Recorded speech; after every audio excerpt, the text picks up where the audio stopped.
Saya share dulu.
Halo, tes.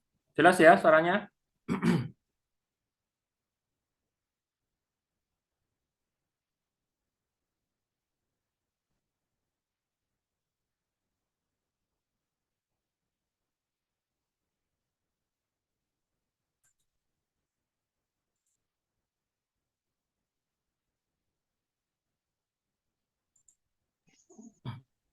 Halo, tes. Jelas ya suaranya, teman-teman? Kita mau mulai. Jelas sekali, Bapak. Oke, baik. Siap. Lanjut, Pak. Ya, lanjut. Oke, baik. Untuk mempersingkat waktu, kita mulai, teman-teman. Suaranya teman-teman memang saya mute ya, biar nanti nggak ada ini, nggak ada gangguan untuk sementara. Oke, assalamualaikum warahmatullahi wabarakatuh. Salam sehat dan sejahtera untuk kita semuanya, teman-teman. Pada malam hari ini kita adakan edukasi ya tentang materi yang bertema startup company. Dan materi ini saya kira cocok ya, cocok bagi teman-teman untuk membuka wawasan, khususnya perihal tentang perusahaan pada umumnya. Ya, perusahaan itu asalnya dulunya dari mana, kemudian bagaimana dia membangun apa itu namanya, mulai dari dasar, ya, kemudian dia membangun brand, kemudian dia memasuki pasar sehingga dia menjadi sukses, ya, menguasai dunia. Nah, seperti itu. Nah, ini adalah yang akan kita bahas pada malam hari ini, ya.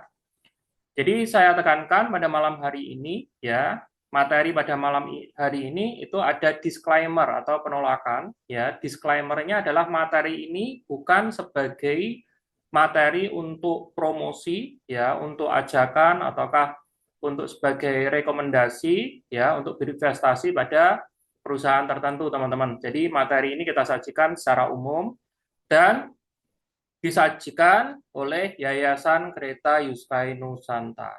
Ya. Oke, baik, kita mulai materi pada malam hari ini dengan startup company. Ya.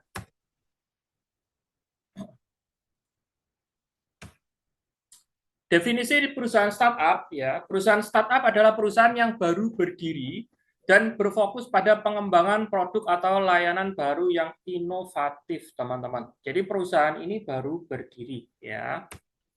Ciri-ciri perusahaan startup itu yang pertama adalah inovatif.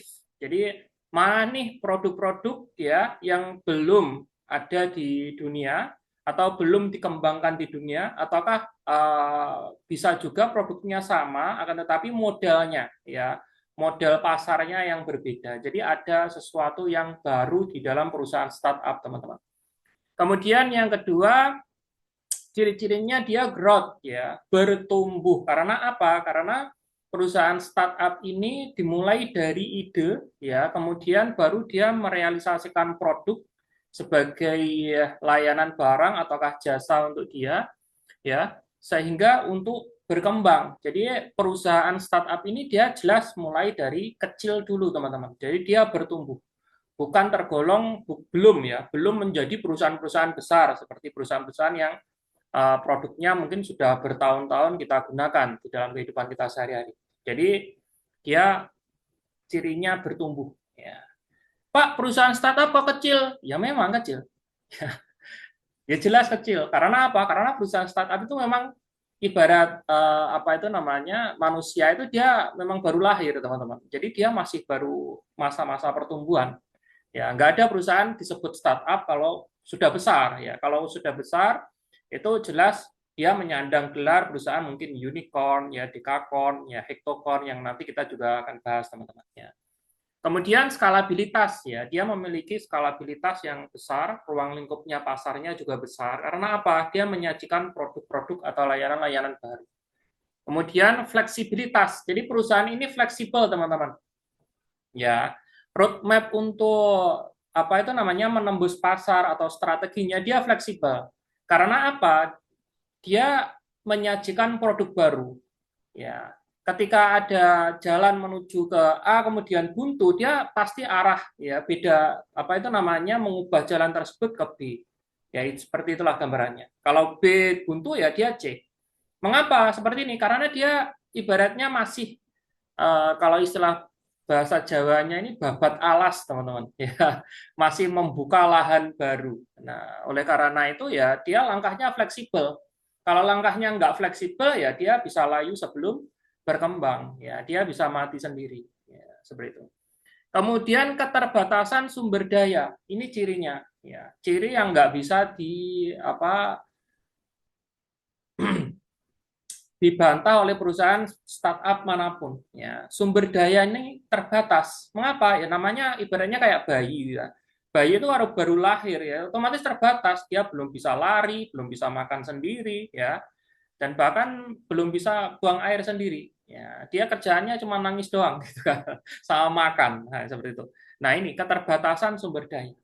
Nah, inilah ciri-cirinya perusahaan startup, teman-teman. Ya. Pak, saya punya kenalan nih perusahaan startup, tapi dia sumber dananya besar, ya. Dia bukan perusahaan startup lagi, tapi dia kemungkinan itu perusahaan startup yang menjadi anak perusahaan yang sudah besar. Nah, itu. Jadi ada backup-nya, teman-teman. Ya.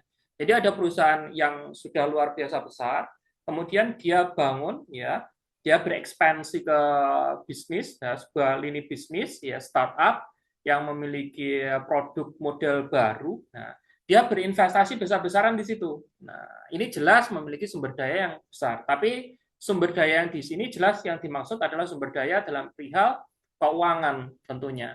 Namun dalam perihal apa itu namanya skalabilitas ya, kemudian dalam bidang penelitian, dalam sisi produk-produknya ataukah tenaga kerjanya itu saya yakin juga masih terbatas ya seperti itu teman-teman.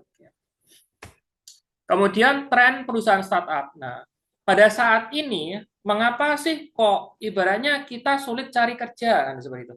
Kita ibaratnya sulit apa itu mencari peluang-peluang yang dulunya enak ya kita ambil. Mengapa? Karena sekarang itu trennya itu udah perusahaan startup teman-teman. Ya. Tren perusahaan startup ini menjadi cermin bahwa ya adanya pergeseran sistem perekonomian di seluruh dunia. Nah, ibaratnya kita mau mancing nih di kolam apa itu namanya di sungai tempat kita biasa ya. Ini karena sungainya ini airnya ini bergeser beralih ke apa itu namanya jalur yang lain, ya jelas ikannya juga makin kecil. Nah, satu-satunya jalan apa? Satu-satunya jalan ya kita pindah sungai, ya. Karena apa ini? Pergeseran, ya. Adanya pergeseran sistem perekonomian. Sistem perekonomian dan bahkan saat ini sistem politik pun juga bergeser. Seperti halnya barusan ini seperti yang kita lihat ya demo besar-besaran ya yang terjadi di Indonesia yang kemudian menyebar ya dicontoh oleh Nepal ya kan dicontoh oleh negara-negara lain ya teman-teman. Nah, itu salah satu bukti adanya pergeseran ya, pergeseran dalam sisi politik juga. Nah, khususnya dalam bidang negara-negara yang menganut paham demokrasi ya. Tapi kalau otoriter nggak ada teman-teman. Kalau otoriter memang saklek ya, memang penguasa yang berkuasa. Tapi kalau demokrasi kan memang apa itu namanya rakyat bisa bersuara teman-teman. Nah ini salah satu bentuk juga ya cermin dari pergeseran-pergeseran itu. Nah biasanya nih di dalam pergeseran pergeseran perekonomian dalam bidang perekonomian ini khususnya nih teman-teman itu peluang itu makin banyak. Tapi bagi mereka yang bisa melihat gitu, bagi mereka yang bisa melihat. Kalau mereka nggak bisa lihat, ya pengetahuan mereka masih saklek di yang lalu-lalu saja, ya yang ibaratnya yang belum adanya belum pergeseran seperti lalu, ya intinya kalau kerja ya begini caranya, kalau dagang ya begini caranya, ya kan, kalau bisnis ya begini caranya, ya yang ibaratnya cara-cara masa lalu, ya otomatis sudah kelindas teman-teman, udah ketinggalan. Itulah yang membuat ibaratnya kita kalau misalnya lowongan kerja atau ada peluang apa itu namanya kalau mau bisnis atau macam-macam kalau pakai cara-cara lama itu udah nggak laku akhirnya apa akhirnya ya sulit ya akhirnya ya sulit karena ya itu tadi ibaratnya ya aliran sungainya yang biasanya kita buat mancing itu ikannya banyak karena ada pergeseran ya arus air secara besar-besaran akhirnya apa akhirnya pindah ya sungai yang dulunya kita enak buat mancing ikannya makin sedikit dia pindah ke arus sungai yang lain ya, ikannya juga pindah ke sana ya satu-satunya jalan ya kita harus pindah juga kan gitu kan kalau bagi kita yang nggak mau pindah nggak mau belajar ya kan nggak mau fleksibel mau menyesuaikan diri ya otomatis ya itu tadi kesulitan terasa sangat sulit padahal kenyataannya ya ini tadi tren perusahaan startup ini mencerminkan bahwa ya peluang-peluang yang baru itu bermunculan dan sangat banyak sekali. Nah, salah satu contohnya seperti ini, sebagian energi terbarukan, ya. Contohnya Sun Edison dan Tesla, ya. Kesehatan, Teladoc dan Babylon Health, ya. Kemudian teknologi finansial inklusif, GoPay dan OVO, ini salah satu apa itu contoh perusahaannya. Makanan dan minuman, ya ini seperti ini, warung pintar dan kopi kenangan, ya. Jadi kalau beli kita bisa scan aja barcode-nya, ataukah kita bisa tinggal apa itu pencet-pencet di aplikasinya, kemudian datang sendiri. Jadi sangat mudah ya. Kemudian di bidang retail ada Tokopedia dan Shopee. Kemudian ada layanan jasa transportasi seperti halnya startup seperti Grab dan Gojek. Nah, ketika ada perusahaan startup yang baru muncul nih teman-teman, yaitu otomatis sangat berpengaruh pada sistem bisnis di lingkungannya. Salah satu contohnya nih seperti ini ya, layanan jasa transportasi startup seperti Grab dan Gojek. Ya, ojek-ojek yang tradisional tersingkir nggak teman-teman? Ya jelas tersingkir teman-teman. Ya, mau nggak mau kalau dia masih saklek pakai cara yang lama, ya dia otomatis nggak dapat kerjaan. Satu-satunya jalan apa? Satu-satunya jalan ya dia daftar sebagai ojeknya Grab atau Gojek ini teman-teman. Ya, kalau dia mau daftar sebagai anggotanya, dia pakai aplikasi dibantu oleh perusahaan tersebut, ya secara otomatis dia bisa bekerja lagi. Nah, itulah gambarannya tren perusahaan startup ini. Dan ini saat ini perusahaan startup dalam kapasitas global yang memiliki kapasitas infrastruktur, yang memiliki volume bisnis yang sangat besar, yaitu di bidang teknologi transportasi. Salah satu contohnya adalah Unitsky String Technologies yang menawarkan sebuah solusi untuk mengatasi titik jenuh transportasi secara global dengan string transport system. Bisnis kok aneh-aneh? Ya memang kalau perusahaan startup memang aneh-aneh, teman-teman. Kenapa? Karena baru. Ya. Kalau nggak aneh-aneh itu sebutannya bukan perusahaan startup karena udah umum. Jadi mengaca begini teman-teman, mengaca pada apa gelombang ya, gelombang bisnis yang diikuti tren nilainya. Ya. Jadi garis besarnya, ketika sebuah bisnis itu masih kecil, belum ada yang lirik nih teman-teman. Semuanya belum ada yang lirik. Ya. Belum banyak yang tahu, belum banyak yang sadar. Ya. Bisnis itu diremehkan. Namun bisnis itu memiliki potensi yang sangat besar untuk mengatasi masalah-masalah dalam jangka panjang nih teman-teman. Ya, dia memang di awal harganya sangat murah sekali, ya, sangat murah sekali karena nggak banyak orang yang menyadari. Nah, pada saat inilah kebanyakan para pengusaha-pengusaha yang memang memiliki visi yang besar, ya, dia strateginya udah motong waktu beberapa puluh tahun ke depan di saat sekarang, teman-teman. Dia ambil nih keuntungan berapa puluh tahun waktu yang akan datang itu di saat sekarang. Itulah mengapa pengusaha-pengusaha yang memiliki apa itu namanya kapasitas visioner yang sangat tinggi nih teman-teman, dia berani berekspansi secara besar-besaran di sesuatu yang sangat baru. Ketika dia berinvestasi di situ nih teman-teman, ketika semuanya masih murah menurut dia, ya ini lambat laun, ya perusahaan ini lambat laun bertumbuh, bertumbuh, bertumbuh. Mengapa? Karena semakin banyak ternyata semakin banyak yang membutuhkan. Ya.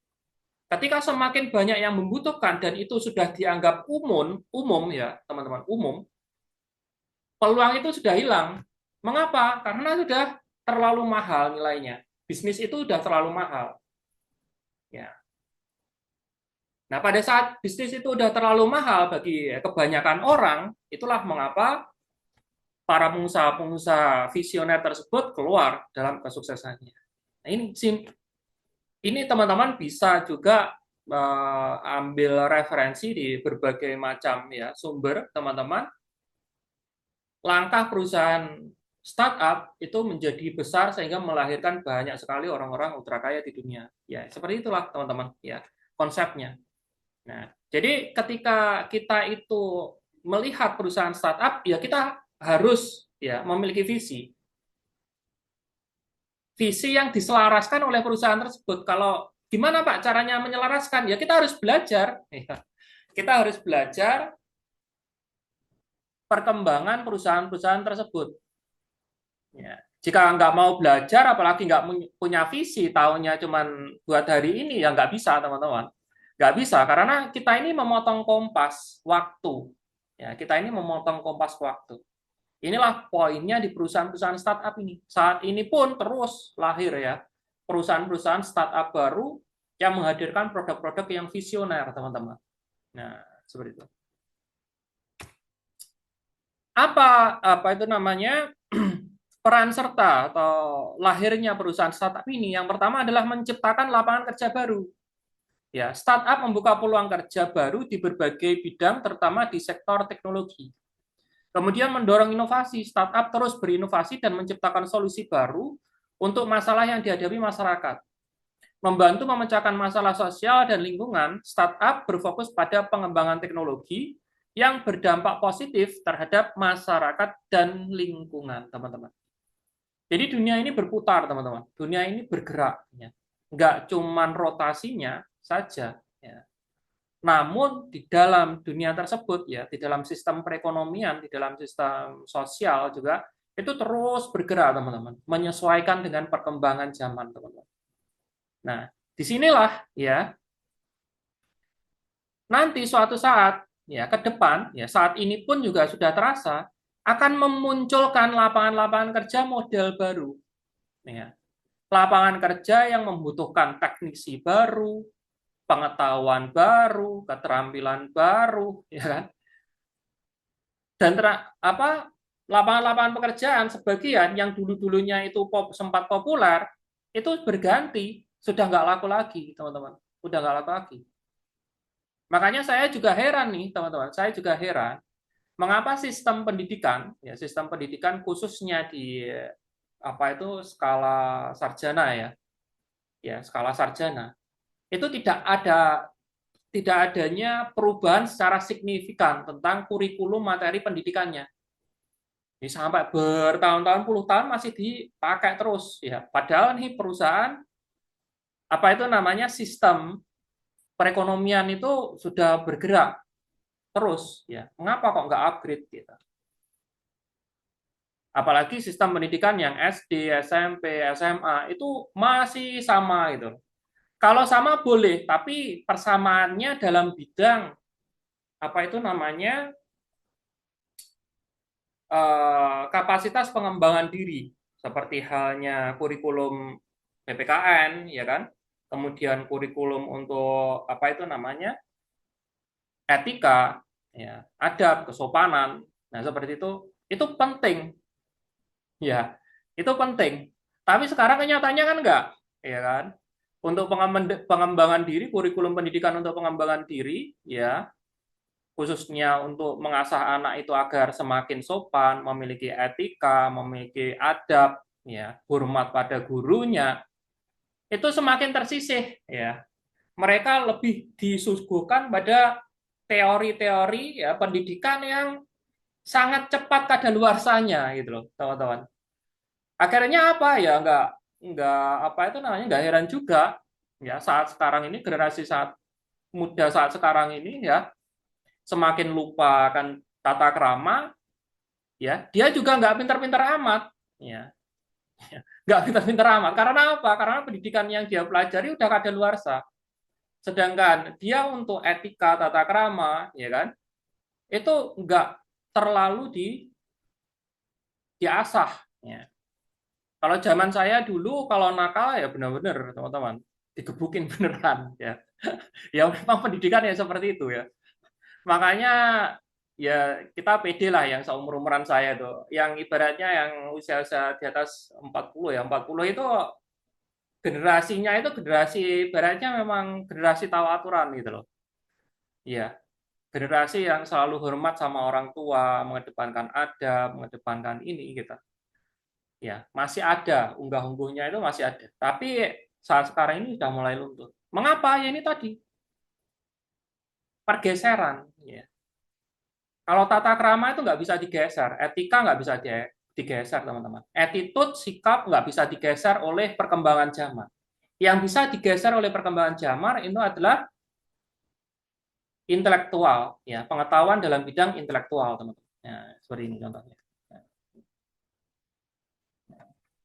Ya, kita belajar sedikit sedikit belajar tentang dunia pendidikan juga. Karena apa? Karena ini, ya ada pembahasan seperti ini. Ya, menciptakan lapangan kerja, mendorong inovasi, membantu memecahkan masalah sosial dan lingkungan. Jadi dunia terus bergerak, teman-teman. Kemudian mengapa berinvestasi di perusahaan startup? Potensi pertumbuhannya tinggi. Ibaratnya kita beli telur, ya, kemudian menetaskannya, kemudian apa itu namanya menjualnya sampai dia menjadi angsa yang besar. Jelas nilai pertumbuhannya tinggi teman-teman. Dari mulai harga telur sampai angsa. Ya, seperti itu. Kemudian solusi inovatif, ya. Kepedulian terhadap sosial. Jadi perusahaan startup, teman-teman, itu tidak melulu berbicara tentang uang. Perusahaan startup itu dia terlahir itu karena adanya masalah yang semakin besar. Itulah mengapa ilmuwan-ilmuwan yang ahli di dalam masalah-masalah tersebut, mereka terus-menerus ya berupaya mengadakan penelitian, pengembangan ya untuk menciptakan sesuatu yang baru untuk mengatasi masalah ini. Dan ini rata di bidang kesehatan juga ada. Karena apa, Pak? Kok di bidang kesehatan? Karena penyakitnya macam-macam sih. Sekarang itu penyakit aneh-aneh itu bermunculan, teman-teman. Ya, virus aneh-aneh, ya kan? Tahu-tahu batuk, tahu-tahu juga meninggal juga ada, gitu kan? Ya, itu kan perlu penelitian, ya, di bidang kesehatan. Belum lagi adanya di bidang teknologi. Ya. Dan masih banyak lagi, teman-teman. Ya, seperti itu. Nah, makanya ketika terlahir perusahaan startup, itu kita juga apa itu memberikan kepedulian terhadap sosial. Ya. Kemudian batu loncatan ekonomi. Ya, di sini sebagai batu loncatan ekonomi. Pak, apa sih batu loncatan ekonomi? Batu loncatan ekonomi itu bukannya penghasilan sehari-hari, teman-teman. Ya. Ketika kita bekerja, ya kan, kemudian kita memiliki penghasilan, bisa buat kita hidup sehari-hari, itu bukan batu loncatan ekonomi. Batu loncatan ekonomi itu, ya, tumpuan ya, dari ya, peluang yang kita ambil ketika dia apa itu namanya memiliki ya waktu-waktu yang tertentu, misalnya dalam waktu kapasitas 10 tahun, 15 tahun, 20 tahun, dia bisa menjadi batu loncatan yang merubah perekonomian kita secara signifikan. Itu batu ekonomi, teman-teman. Batu loncatan ekonomi. Nah, mengapa sih kok perusahaan startup sebagai batu loncatan ekonomi, bukan seperti investasi-investasi biasa? Contoh nih, misalnya teman-teman, yang teman-teman mengetahui tentang Bitcoin ya. Bitcoin itu rata-rata per tahunnya itu sekitar 30% kalau nggak salah ya kenaikannya. Tapi ini pun juga fluktuatif, nggak ada jaminan juga tahun depan tetap 30% karena dia fluktuatif, teman-teman ya, fluktuatif ya. Dan saat ini itu harganya itu hampir sekitar 1,8 M. Kemarin 2 M ya, sekarang sekitar 1,8 M kalau nggak salah ya, 1,8 M ya. Kalau teman-teman misalnya membeli Bitcoin 10 juta ya, 1,8 M ya harganya 10 juta. Ada nggak Bitcoin ini ya kemungkinan dalam waktu 10 tahun kemudian itu dia naik ya menjadi misalnya 5 miliar gitu. Menjadi 5 miliar. Ada nggak kemungkinan? Ada, Pak. Ya, ada. Ya. Tapi kalau dia naik menjadi 10 miliar, ada nggak? Ya ada juga, tapi makin nggak masuk akal. Kalaupun dia bisa naik menjadi 10 miliar, berarti dia harganya 1,8 menjadi berapa, teman-teman? 18 miliar kan? Ya. Masalahnya begini nih, teman-teman. Ya, masalahnya begini. Ya deh, 10 tahun kemudian dia naik 10 kali lipat, ya kan? Kalau teman-teman investasinya cuma 10 juta nih, kalau 10 tahun kemudian naik cuma 10 kali lipat, teman-teman 10 tahun kemudian dapat uang berapa? 100 juta. Bisa nggak buat pensiun uang 100 juta? Cukup nggak, teman-teman, buat liburan keliling Eropa? Kemarin kita lihat ke Belarus ya, karena teman-teman ya sebagian teman-teman ya apa itu namanya di secara global ya. Saat ini juga sedang rame-rame ke Belarus ya, sedang santai menikmati liburannya teman-teman. Kalau dari Indonesia ke sana itu sekitar sekitar 20 jutaan teman-teman. Ya, naik pesawat ya. Jakarta ke Belarus 20 juta. Pulang pergi itu 40 juta teman-teman. Itu belum hotel di sana, belum makan, ini udah 40 juta. Ya. Jadi pertanyaannya, kita habiskan waktu 10 tahun hanya dapat uang 100 juta. Itu menurut teman-teman cukup nggak uang 100 juta? Kalau saya nggak cukup. Yang dimaksud batu loncatan nih, teman-teman. Ya. 10 tahun kemudian atau sampai 20 tahun kemudian, kita seret itu bisa bisa memiliki kapasitas ekonomi yang sangat besar.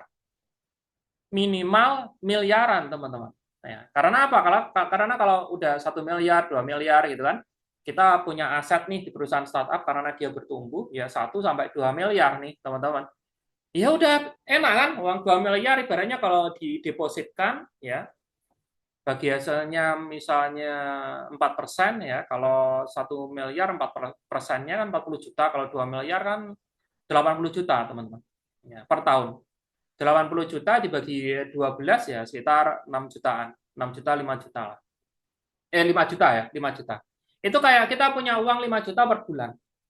Uang kita yang 2 miliar didepositkan. Utuh, yang 5 juta kita buat hidup. Ya, udah pasifin kamu dah. Belum lagi kita kan masih kerja juga. Masih ada penghasilan-penghasilan yang lain. Itu yang dimaksud batu loncatan ekonomi. Atau terserah lah, selain didepositkan terserah buat beli properti atau buat jual beli mobil atau yang lain, yang bisnis-bisnis yang sekiranya aman. Karena apa? Kalau kita udah punya batu loncatan gini teman-teman, kalau udah seret ekonomi kita tinggi, kita nggak perlu lagi yang namanya ambil-ambil peluang yang spekulatif. Ya, intinya apa? Kita pertahanin kekayaan kita itu. Tapi sekarang itu kan banyak orang yang ibaratnya itu apa ya, ngawut lah ibaratnya. Ngawut itu bahasa Indonesianya, yang ngawut ya mungkin. Dia itu udah dapat batu loncatan, tapi dia ambil uangnya udah banyak, udah sukses, dia ambil bisnis-bisnis yang tetap spekulatif ya, tanpa perencanaan atau manajemen keuangan yang tetap, yang benar, yang aman. Akhirnya apa ya, kolab, uangnya hilang semua teman-teman. Ya, banyak juga bangsa. Kemarin saya juga baru share juga dari teman saya dari Cina ya, ya, Cindul ya, Cina Indonesia. Dia pengusaha, omsetnya dulu besar teman-teman. Omsetnya dulu besar. Dia jualan retail, teman-teman. Dia jualan retail. Jadi dia bisa hasilkan sekitar 10 sampai 15 miliar, teman-teman. Nah, karena usahanya ini ngedrop nih, ya, dia ngedrop, ya, usahanya ngedrop, dia nggak mampu cut, ya, ya, dia masih punya hati. Jadi kalau bisnis itu kayak harus harus harus setengahnya harus punya manajemen yang benar-benar ditepati teman-teman. Kalau kita nggak, kalau performa bisnis itu udah turun gitu kan, kalau kita nggak berani cut ya, ya ludes, akhirnya ya ludes beneran. Kehilangan mobil Ferrari juga terjual ya, 10 miliar, 15 miliar ya ludes dia, uangnya hilang. Ya. Uangnya hilang. Ya itulah ya bisnis itu. Oleh karena itu ketika kita udah punya batu loncatan, ekonomi mak jebret ya, mindset kita pertahanin main aman seperti itu. Kalau mau main yang spekulatif gimana Pak? Ya bayangin mulai dari nol lagi ya. Bayangin mulai dari nol, mulai dari kecil-kecilan lagi ya. Jadi investasi nggak sampai besar, nggak sampai. Cuman investasi 1%, 2%, itu kan kalau hilang nggak masalah, buat main-main doang. Gitu. Tapi kalau sukses ya karena spekulatif juga, kalau sukses ya besar lagi. Nah, seperti itu teman-teman. Nah, kemudian diversifikasi portofolio. Kita tahu di ke depan ya, itu kondisi sebuah negara itu nggak bisa juga ya. Apalagi perusahaan ya, kondisi sebuah negara aja kita nggak bisa terawang, nggak bisa lihat. Karena kita bisa tahu lah Ukraina, ya kita belajar dari Ukraina, kekonyolan Presiden Ukraina, ya, yang gara-gara dia bersikeras masuk NATO, ya, negaranya sekarang rata dengan tanah, teman-teman, dibom-bomi sama Rusia, teman-teman. Coba bayangin kalau dulunya Presiden Ukraina ini itu mau ketemu sama Rusia, rundingan, halo Pak Putin, ya, saya ini mau mau join di NATO, gimana Pak? Izin jenengan dulu Pak, sebagai yang bau rekso ini. Oh kamu nggak boleh. Oh iya baik nggak boleh. Ya. Baik Pak Putin, saya diskusikan dulu sama Amerika nih, sama NATO, karena sana maksa melulu sih. Saya kepingin masuk, apa nyuruh saya kepingin masuk di NATO. Nah, dia kunjungi nih Presiden Amerika. Halo Pak Presiden, ya. Saya tidak diperbolehkan sama yang bau reksa tanah Eropa ya Pak Putin. Ya. Tolong kasih saya juga sokongan ekonomi, tapi kasih saya kebijakan untuk tidak memasuki NATO ini demi keselamatan negara saya. Ya. Saya yakin kalau mau seperti itu, ya selamat semua, teman-teman. Itulah salah satu pentingnya komunikasi. Ya. Makanya komunikasi itu perannya sangat luar biasa, meskipun kita mudah ya, mudah untuk menyampaikannya, tapi perannya sangat luar biasa. Khususnya komunikasi dalam perihal ya rumah tangga, itu juga perannya luar biasa. Kalau perannya dalam skala global saja, geopolitik global aja bisa merubah tatanan dunia, apalagi cuman keluarga. Nah, seperti ini diversifikasi portofolio. Kalau kita punya aset, misalnya perusahaan startup di berbagai negara, apalagi kapasitasnya itu dunia, ya jelas, ya semakin aman asetnya, teman-teman. Nah, ini contohnya ya, bahan baku produk jadi, ya peningkatannya, ya ini kopi ya, kopi ya, masih apa ya, baru diambil dari panen ya, dari pohonnya kopi, teman-teman. Itu ketika dia diproduksi menjadi sebuah kopi serbuk, apalagi itu ada mereknya, dan apalagi itu mereknya terkenal dan pemasarannya menyakup internasional, teman-teman. Itu kenaikannya bisa 500% sampai 1000%, teman-teman. Ya. Seperti contoh coklat nih. Coklat kalau diproduksi, dia menjadi coklat produk jadi seperti ini, ada labelnya merek, itu kenaikannya bisa mencapai 300% hingga 800%. Nah, ini kapas ya. Kalau diproduksi, dia bisa dijadikan berbagai macam pakaian, apalagi ada merek di situ, teman-teman, yang terkenal. Itu kenaikannya 400 sampai 700% dan bahkan lebih. Karena apa? Karena kita bisa lihat pakaian bentuknya sama, hanya buat pakaian gini, teman-teman. Tapi mereknya beda, itu harganya ada yang 100.000, ada yang 1 juta, ada yang 10 juta, ada yang bahkan 100 juta, ratusan juta, teman-teman. Ya, ya ini. Ya. Ini ajaibnya merek, teman-teman, yang disokong oleh sebuah perusahaan. Nah, kalau produknya saja nih kenaikannya bisa mencapai segini nih, teman-teman, apalagi yang memproduksi produknya atau perusahaannya, apalagi yang punya mereknya, kenaikannya jelas bisa semakin besar. Nah, seperti itu. Nah, di sini kita aplikasikan dengan salah satu contoh ya, teman-teman, ya. Ini UST Uniski String Technologies, kebetulan ini adalah perusahaan startup ya. Dia memiliki 15 tahapan pembangunan di sini, teman-teman. Dari tahun 2015 hingga saat sekarang ini sudah menyelesaikan 14 tahapan pembangunan, yaitu saat ini sekarang sudah di stake 15. Ini sama dulu, teman-teman. Dia ada 3 fase di sini, teman-teman. Ada fase start, ada fase growth, bertumbuh, kemudian besar. Ya, di sini. Pertama dulu ide. Ya, ide ini dirancang oleh Mr. Anatoly Yunitsky ya, selama kurang lebihnya 25 tahun. Ya. Kemudian tahun 2015 ya, itu Mr. Yunitsky dengan kantongnya sendiri ya, dia berinvestasi 2000 sebelum 2015 ya, sebelum 2015 untuk penelitian-penelitian awal ini selama 25 tahun itu, Mr. Yunitsky itu dengan kantongnya sendiri dia menggelontorkan uang senilai 10 juta dolar. Baru dibuka tahun 2015 nih, teman-teman, pendanaan ya, membuka pendanaan masyarakat dengan sistem berkontribusi ya secara sukarela, teman-teman. Ya, itu dimulai pada tahun 2015. Nah, tahun 2017, 18, 19 ini growth. Ini masuk series B, series C, ya, bertumbuh. Sampai pada akhirnya tahun 2019-2020, ini perusahaan sudah berhasil merealisasikan produk yang sudah memiliki sertifikat dan hak-hak paten di berbagai negara, teman-teman. Nah, saat ini posisi perusahaan sudah berada di begini, membesarkan. Dia sudah mulai memasuki pasar-pasar untuk kegiatan komersial, termasuk ya di Indonesia ini, teman-teman. Termasuk di Indonesia ini. Ya, di Indonesia ini udah masuk ya. Indonesia, ya kemudian India, Amerika itu kita di beberapa negara itu udah masuk.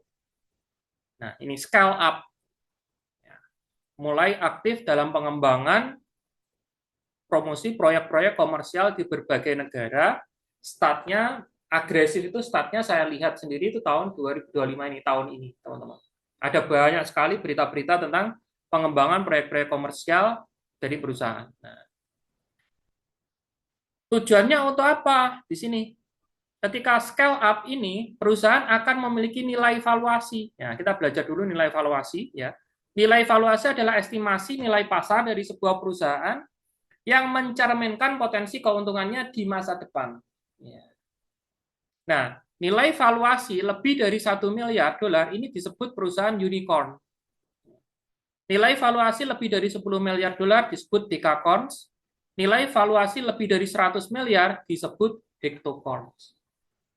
Nah, Uniski String Technologies ini karena kapasitasnya infrastruktur dalam bidang transportasi nih, teman-teman, kompleks transportasi, dia menyediakan sistem transportasi baru dalam bidang darat maupun apa itu namanya udara, teman-teman, darat, laut, ya, udara, ya, dia bisa menjadi wakil, ya, dari transportasi darat, laut maupun udara. Sehingga dia memiliki 50% pasar transportasi berskala global. Ya. Jadi volume nilai valuasinya itu lebih dari 100 miliar dolar di sini. Dan saat ini perusahaan ini sedang mengejarnya, teman-teman. Ya, mulai tahun 2025 ini. Hectocorn. Nah, dari startup ke hectocorn, ya, ini berapa persen peningkatannya? Nah, jadi ibaratnya ini dari apa itu namanya biji kopi tadi, ya, kemudian menjadi serbuk kopi yang sudah bermerek dan mahal, ya, mahal sekali pemasarannya di seluruh dunia. Berapa nih kalau biji kopi ini tadi mencapai 1000%? Nah, kalau ini startup ke hectocorn ini, ya, biji kopi tadi sampai 1000% ya ini ya. Biji kopi bisa mencapai 1000% kenaikannya. Kalau startup ke hectocorn ini bisa mencapai berapa? Ya, nilai peningkatannya. Nah, kita lihat di sini teman-teman. Amazon ya, nilai peningkatannya itu dari startup itu cuma 1,5 dolar per lembar.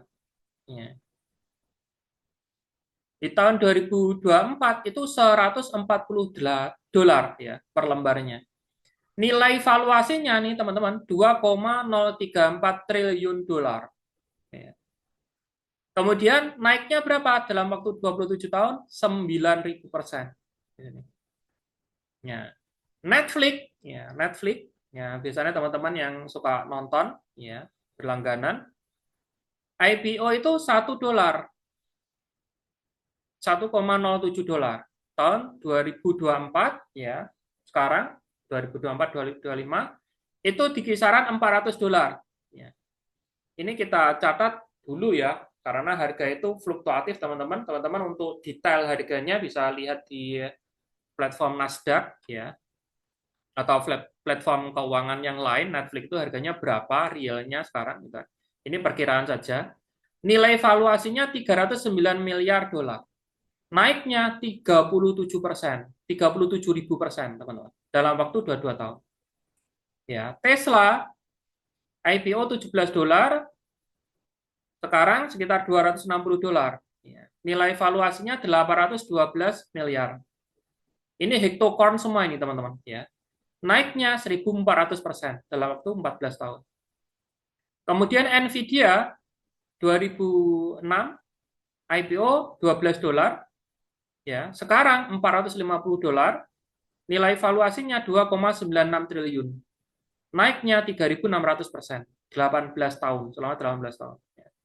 Shopify, ya tahun 2015 17 dolar, sekarang perkiraan sekitar 100 dolar lebih, ya nilai valuasinya 103 miliar dolar, naiknya 500% dalam waktu 9 tahun. Ya. Rata-rata perusahaan di atas IPO di harga 1 sampai 17 dolar nih, teman-teman. Ya. Ini dihitung dari IPO hingga listing market hingga sekarang, teman-teman. Hitungannya. Tapi kalau hitungannya mulai dari sebelum IPO, jadi masih dalam masa pembangunan, benar-benar pembangunan perusahaan tersebut benar-benar belum menghasilkan keuntungan nih, itu wacananya beda lagi, teman-teman. Karena apa? Karena harganya itu bisa jauh lebih kecil daripada ini, harga-harga IPO ini. Ya. Rata-rata perusahaan di atas IPO di harga 1 sampai 17 dolar. Nah, berkembang hingga ratusan dolar per lembarnya. Nah, ini kita kasih contoh ya, perusahaan Uniski String Technologies ini ya. Sekarang itu perkiraan sekitar 0,07 dolar.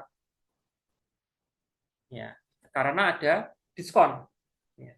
Mengapa Pak kok murah? Karena belum memasuki pasar nih teman-teman, belum menghasilkan keuntungan. Ya. Harganya pasti sangat murah, diskonnya masih sangat besar. Ya.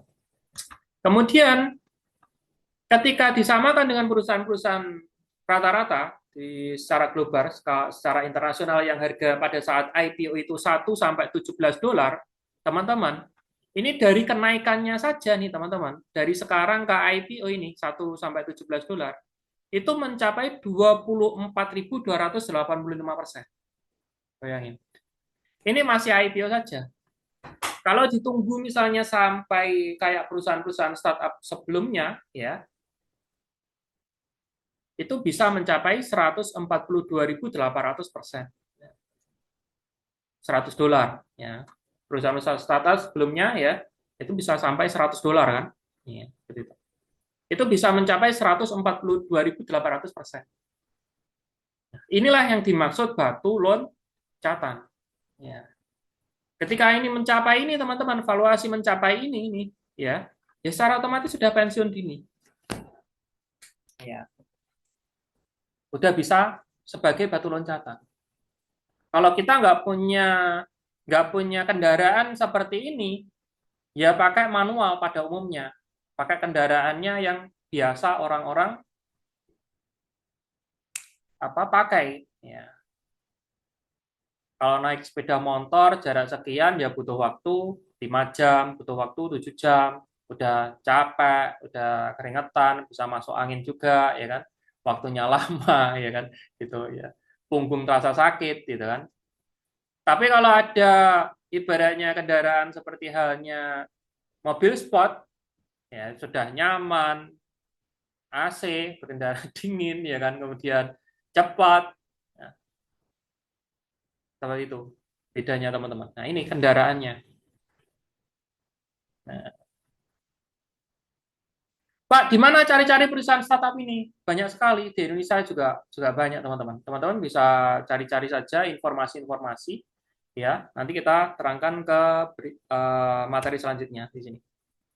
Nah, saat ini kita membahas tentang fundamental analysis. Jadi, nggak semua perusahaan startup itu bagus. Ya, banyak juga perusahaan startup itu berguguran, teman-teman. Ya. Nggak semua perusahaan startup bagus. Teman-teman harus bisa melihat fundamental analisisnya. Ya. Fundamental ini perusahaan merujuk pada faktor-faktor dasar yang penting yang menentukan nilai intrinsik sebuah perusahaan. Apa nih? Teman-teman harus lihat nih tim pendiri dan manajemennya, produk atau layanannya, pasar dan kompetitif, model bisnisnya, tren dan siklus industri, traction and roadmap. Ya, ini yang akan kita bahas pada malam hari ini, teman-teman. Kok sulit ya, Pak ya? Ya memang sulit. Perusahaan startup itu memang sulit, teman-teman. Ini bukan pekerjaannya kapasitas orang-orang yang biasa nih, teman-teman. Ini memang pekerjaannya kapasitas menengah ke atas sebenarnya, ya. Jadi kalau kita ibaratnya nggak punya pengetahuan soal ini, ya kita harus memaksakan diri untuk mau belajar, ya, meluangkan diri untuk mau belajar. Ya. Jadi kalau sebelumnya tahu bisnis-bisnis secara umum saja itu belum cukup, teman-teman. Ini soalnya kapasitasnya perusahaan ini udah, gitu loh. Apalagi perusahaannya ini kalau kapasitasnya secara internasional itu tingkat kesulitannya sangat tinggi, teman-teman. Ya, tingkat kesulitannya sangat tinggi. Makanya harus belajar, banyak belajar. Minimal belajar inti poin-poinnya saja. Ya. Ketika teman-teman bisa belajar poin-poinnya saja, mengambil dari itu teman-teman bisa gunakan untuk melihat ini perusahaan startup bagus nggak, bagus nggak, bagus nggak, bagus nggak. Oh ini bagus luar biasa, ambil ya seperti itu. Nah ini teman-teman harus lihat 6 poinnya ini. Kalau poinnya ini salah satu atau dua aja nggak keren, ya udah, ini nggak usah kayak gitu loh. Kemudian berbagai cara untuk menjadi bagian dari pemilik saat perusahaan masih startup. Pak, saya tertarik nih, kepengen ambil jadi bagian dari perusahaan startup. Gimana nih caranya? Gitu kan. Saya sudah tahu nih 6 poin nih buat senjata nih. Gimana nih? Hubungan keluarga nih. Ya. Hubungan keluarga enak nih teman-teman. Ya. Nikah sama anaknya Big Boss. Big Boss yang lagi ngembangin perusahaan startup. Teman-teman sok sibuk di situ, ya kan? Yakin deh, nanti teman-teman dikasih saham banyak sekali. Nah ini hubungan keluarga ini yang paling simpel. Kemudian yang kedua, ikut memberikan sumbangsih berupa ide, gagasan, tenaga, dan waktu membangun perusahaan dari awal. Ya, Pak, saya kayaknya nggak ada ini ya, nggak ada apa itu akses buat nikah sama anaknya Big Boss, apalagi Big Boss yang lagi ngebangun perusahaan startup. Gitu. Pilihan yang kedua, ikut memberikan sumbangsih berupa ide, gagasan, tenaga, dan waktu membangun perusahaan dari awal. Jadi ini teman-teman harus mempunyai kemampuan, ya, mempunyai kemampuan khusus, mempunyai skill, mempunyai pengetahuan ya, dalam bidang perusahaan. Jadi pengetahuan ini harus benar-benar kuat. Kalau teman-teman ibaratnya, Pak, saya ahli dalam bidang marketing, ya itu juga kemampuan yang bagus. Karena perusahaan startup itu memang ujung tombaknya memang marketing dia. Itu juga bagus. Nggak perlu terlalu ribet kemampuan-kemampuan yang lain, marketing juga bagus. Pak, saya punya kemampuan dalam bidang akuntan. Itu juga bagus, teman-teman. Perusahaan startup itu akuntansinya dia berantakan. Dia butuh juga akuntan. Akuntan yang benar-benar bisa diandalkan. Jadi teman-teman kalau punya pengetahuan tentang akuntan, ya secara otomatis ya teman-teman harus memang benar-benar ahli dalam sektor tersebut. Ya. Kalau nggak ahli nanti perusahaan startupnya malah makin berantakan, malah nggak bikin sukses malah berantakan. Ya.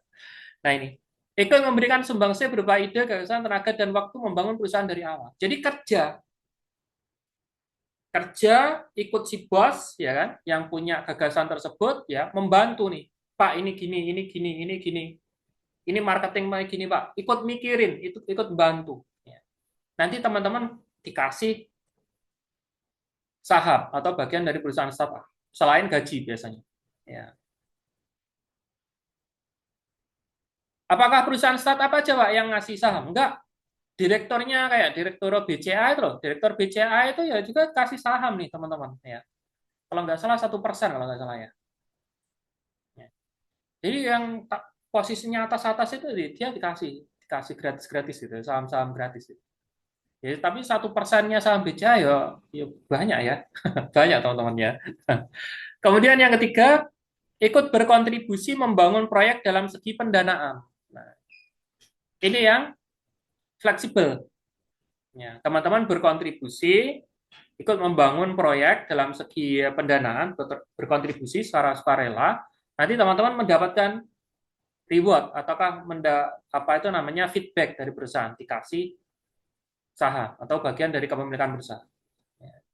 Kemudian yang keempat adalah membeli saham. Nah, biasanya kalau membeli saham ini, mengakuisisi saham ini modalnya gede sekali, teman-teman.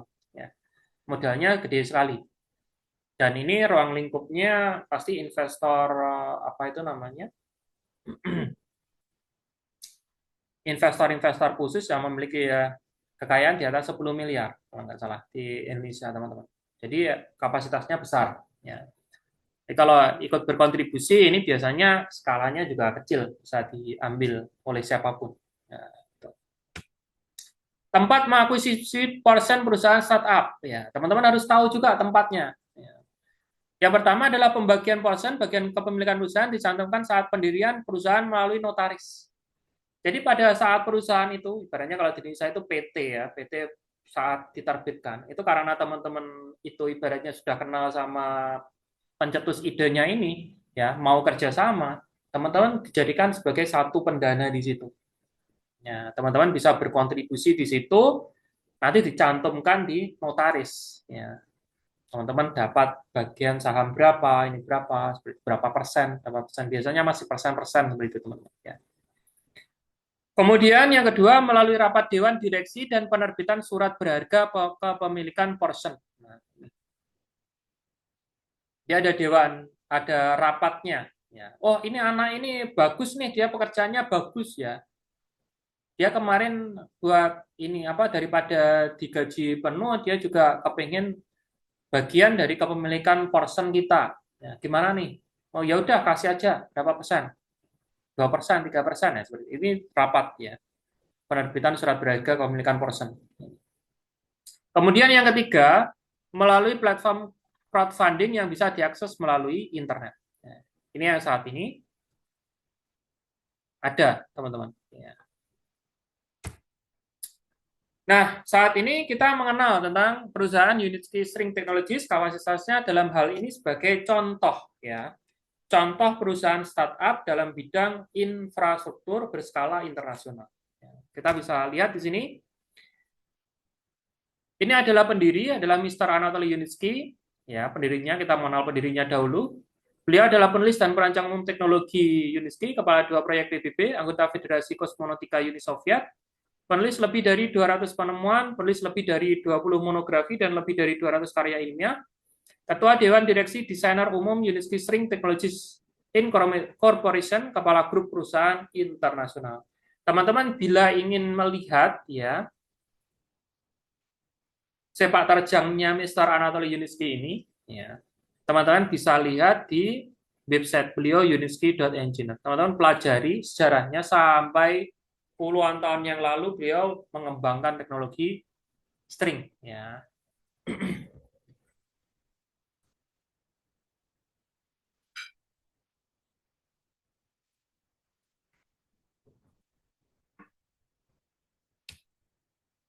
Nah, ini dirjen kita, Nadezhda Kosareva. Ya, beliau juga penulis terkenal juga. Beliau menjadi artisnya Forbes juga, teman-teman. Yang dimaksud artis di sini, beliau sebagai tokoh, ya, salah satu tokoh utama untuk mengisi materi-materi di Forbes. Ya. Kita juga ketahui Forbes itu adalah majalah terkenal di dunia yang juga menerbitkan berbagai artikel umum, khususnya dalam bidang bisnis, ya, yang dimana juga mencantumkan ya orang-orang terkaya berskala internasional, teman-teman. Jadi ini majalah keren, ya, paling keren sedunia, teman-teman. Dan kita, ya, Dirjen Nadezhda Kosareva ini nih, teman-teman, dia sebagai tokoh utama. Jadi luar biasa sekali, tidak bisa diragukan lagi, ya, kapasitas dua orang besar ini, ya, yang memimpin perusahaan Unitsky String Technologies. Ya. Dan berbagai macam insinyur, engineer, ya, jebolan-jebolan Eropa yang luar biasa hebat, teman-teman. Ya. Nah, Mr. Unitsky melihat permasalahan yang mengancam penduduk bumi itu adalah industri yang merusak alam. Kematian karena kurangnya keamanan, transportasi mencapai titik jenuh, dan tingginya konsumsi energi. Nah, seperti ini, teman-teman. Ya. Kondisi dunia saat ini sudah seperti ini. Ya. Kita nggak perlu, saya nggak perlu sampaikan secara detail ya, teman-teman, karena ini ada pembahasan sendiri ya. Sebagai solusinya, menciptakan industri ramah lingkungan terbagi dalam 4 bidang, ya. U-Sky Transport, pupuk biohumus, Utera, Smart CT, U-Space di sini. Jadi Unitsky String Technologies Incorporation ini memiliki 4 produk besar nih, teman-teman. U-Sky Transport yang kapasitasnya memiliki 50% market transportasi berskala global. Kemudian pupuk biohumus Utera, ini juga sudah teman-teman bisa juga order di Amazon, ya, cabang Uni Emirat Arab, ya teman-teman ya. Kalau Amazon cabangnya Amerika belum. Kalau cabang Uni Emirat Arab teman-teman bisa order juga. Kemudian Smart City, ya, Smart City ini kota cerdas buatan, ya, yang bisa menampung ribuan penduduk. Kemudian proyek ambisius lainnya yang masih dalam konsep dan sudah di apa itu namanya masuk dalam berita-berita termasuk Bridge ya karena beliau juga bekerja sama juga menjadi salah satu bagian dari proyeknya Bridge teman-teman di sini. Ini proyek luar angkasa U-Space ya. Jadi ada 4 elemen bisnis yang luar biasa besar yang dikembangkan ya. Ini jelas memiliki perusahaan-perusahaan sendiri ya karena Unity String Incorporation ini sebenarnya dia apa itu namanya bentuknya corporate ya. Jadi terdiri dari begitu banyak perusahaan seperti itu. Jadi semuanya bersumber dari Mr. Anatoly Yunski ini. Kita lihat di Sky Transport ya, bentuk transportasinya dalam sisi penumpang ya seperti ini teman-teman. Ini Unibike kecepatannya 150 km per jam, Yukar untuk 6 penumpang. Ubus, ini gerbongnya bisa digabung-gabung ini teman-teman kayak kereta api, 48 penumpang per gerbongnya. Kemudian Uniway 2 penumpang, Unilight 6 penumpang, ya Yukar 6 penumpang. Ini rata-rata kecepatannya 150 km per jam. Ini juga gerbongnya juga digabung-gabung juga bisa mencapai ribuan penumpang teman-teman sekali berangkat. Nah, seperti Ubus carat ya. Ini Ubus 4212 25 penumpang ini. Ya, di Indonesia yang akan dikabarkan ini yang akan dibangun nanti ya. Kalau nggak salah di Jakarta, Bogor, ya kemudian Lampung ini tipe ini. Kemudian U-Flash 6 penumpang. Kecepatan kalau ini kecepatannya paling cepat hingga 600 km per jam ya. Melebihi WOS ya. Kalau WOS itu 350 km per jam. Kalau ini lebih cepat lagi teman-teman. Ya. 600 km per jam. Tapi ini masih belum disertifikasi. Kalau kendaraannya ini sudah diproduksi nih teman-teman. Hanya saja sertifikasi lintasan untuk sertifikasinya itu kita butuh setidaknya 25 km. Ya syukur alhamdulillah kemarin kita sudah mendirikan sebuah perusahaan cabang Skytex di Amerika ya dengan lahan seluas ratusan hektar. Kita juga punya investor di Amerika ya itu untuk membangun kompleks transportasi ya U-Flash ini berikut transportasi ya, penumpang dan barang jenis lainnya ya teman-teman itu untuk merealisasikan pembangunan proyek-proyek New Sky Transport ini khususnya di wilayah Amerika dan secara global ya. Kalau kargo transport ini ada U-Trans ya untuk pertambangan, Unicorn Tanner 4192 kecepatan 100 km per jam. Ya, ini belum ada sertifikasinya teman-teman. Ya, ini 100 km per jam. Ya, ini dibangun berdasarkan pesanan juga. Nah, ini yang sudah dapat sertifikatnya. Ya, ini bisa berlari 80 km per jam. Ya, kapasitasnya 4,3 ton. Ya, dia bisa dengan biaya $1, ya, dia bisa mengangkut 100 ton per kilometernya. Jadi murah sekali teman-teman. Ya, bebannya cuma 100 ton per kilometer, biayanya cuma $1 atau sekitar 16 ribuan ya, hampir 17 ribu ya sekitar itu ya, teman-teman. Kemudian U-Truck nih ya, 150 km per jam, kapasitas bebannya 1,7 ton ya. U-Sky versus yang lainnya untuk realisasi pembangunannya kita paling murah nih teman-teman daripada yang lainnya MRT LRT ya. Itu kalau di Indonesia kita kemarin dapat bocoran per kilometer itu sekitar 235 miliar ya. Kalau LRT MRT itu saya lihat di berita-berita itu bisa sampai di atas 1 triliun per kilometer teman-teman. Ya coba bayangin ya. Hampir lebih dari 4 kali lipatnya lebih murah nih teman-teman ya. Jadi kita lebih murah. Kalau kita pembangunannya lebih murah, lebih cepat ya secara otomatis biaya tekadnya ya juga lebih murah ya. Kemarin saya lihat di apa itu namanya, kebetulan salah satu proyek kita sudah jadi di Minsk Belarus dan itu dijadikan buat tempat wisata teman-teman. Untuk tiket pariwisata Unilight ya, tipe Unilight itu saya hitung-hitung kan pakai rubel itu satu orang itu sekitar 10.000 tiketnya teman-teman ya. untuk lintasan itu apa itu dia ya bolak-balik ya cukup panjang ya, namanya ya sekitar 28 hektar itu ya. Cukup panjang juga itu. Bisa bikin seneng anak-anak itu. Itu per tiketnya itu pulang pergi itu pokoknya sampai ini cuma sekitar 10 ribuan. Ya, 10.000 rupiah. Ya, jadi murah sekali. Ya, murah sekali. Kemudian untuk biaya perawatannya, ya kita beberapa kali lipat juga lebih murah dari sisi karyawan, ya energi listriknya, kemudian maintenance dan perbaikan, kargo transportnya, kita bisa menghadirkan sistem transportasi yang jauh lebih murah dan lebih cepat, ya teman-teman. Ya. Kemudian untuk kontainer, transportasi kontainernya, hebatnya ini, ya kita bisa dibangun untuk melintasi selat lautan, jadi bisa bypass, potong kompas. Dan itu pun yang atas itu kita bisa jadikan kontainer, ya untuk lewat kontainer, yang bawah itu untuk penumpang. Jadi saya nggak bisa ngebayangin kalau udah jadi nih kayak kayak refreshing sendiri nih teman-teman ya.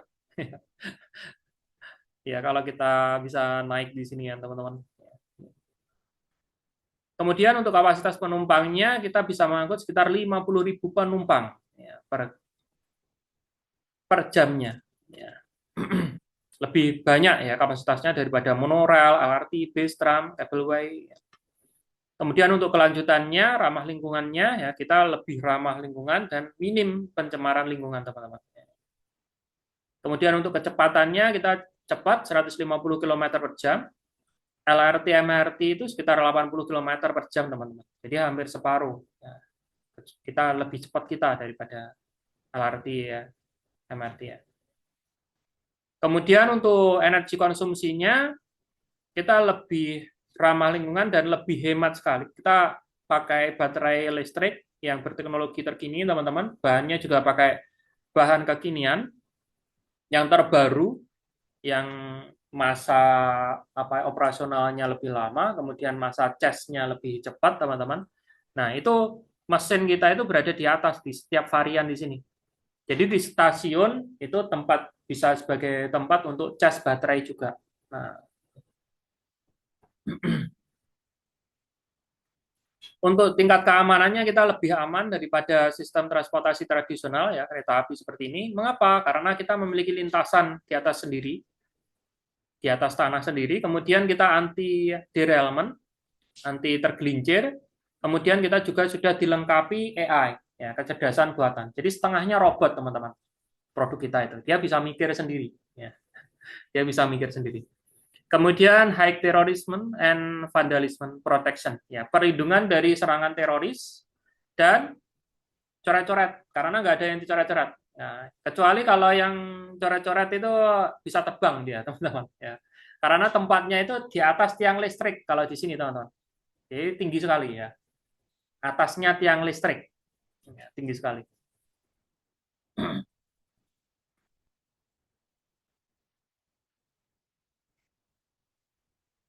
Berbagai macam sertifikat seperti sertifikat hak paten, ISO ya, itu kita dapatkan semua.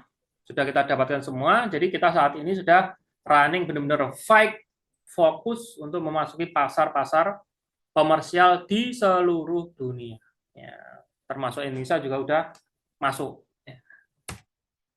Kita juga sudah diberitakan di berbagai media internasional. Ya, teman-teman bisa lihat sendiri dengan mengunjungi website UST .inc. Di situ ada media massa berita-berita, tinggal klik-klik aja di sini, ya itu langsung diarahkan ke sumbernya langsung ya teman-teman. Kerjasama dengan Indonesia kita sebagai bagian dari Intelijen Transport System Indonesia, juga bagian dari Direktorat Perkeretaapian Indonesia. Jadi kalau masuk Indonesia itu kita sebutannya SSLRT ya, suspended, nggak hafal terusannya, suspended like apa itu, pokoknya seperti itu ya, SSLRT ya, sulit sekali. Itu yang sebutan transportasi kita di Indonesia yang sebagian dari sudah menjadi bagian dari Direktorat Perkeretaapian di Indonesia.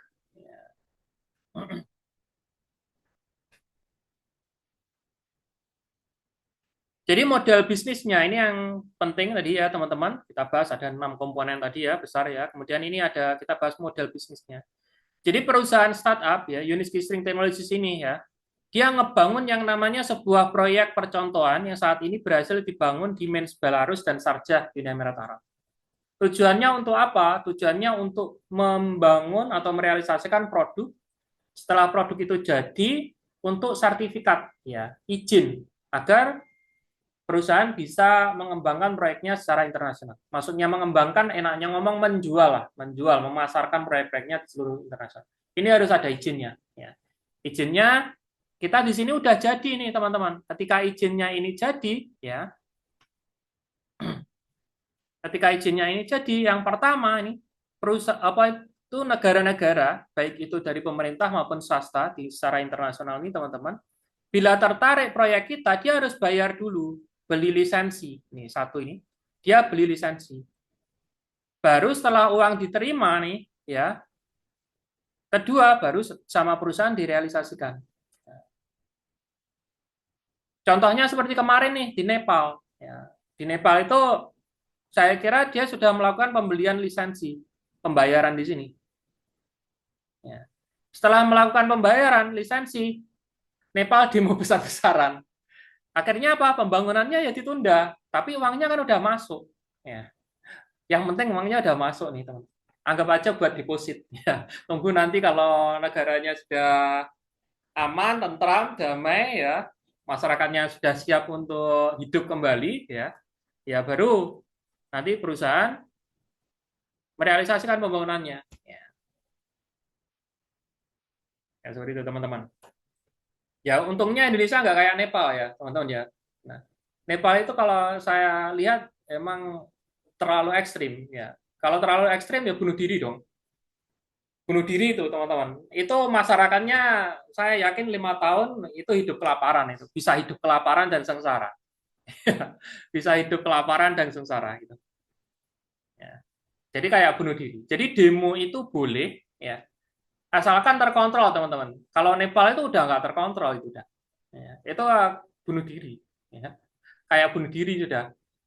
Kepengennya itu demo itu kepengen membangkitkan apa itu namanya membangun negaranya lebih makmur, lebih sentosa, lebih adil lah ibaratnya.